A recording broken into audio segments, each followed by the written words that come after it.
That's what this good.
I repeat, guys, I cannot tell you enough, stress enough.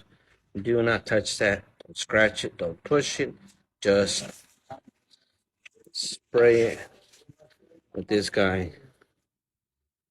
And that's it. It'll work better, cleaner. Do not move it.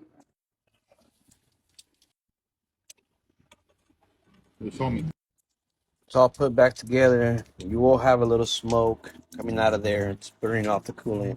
That's normal. Just keep an eye on it. Make sure it doesn't leak again. You didn't tighten it right. Definitely helps to have a mechanic friend for this type of work. There it is. 2013 Chrysler 300C. Till next time.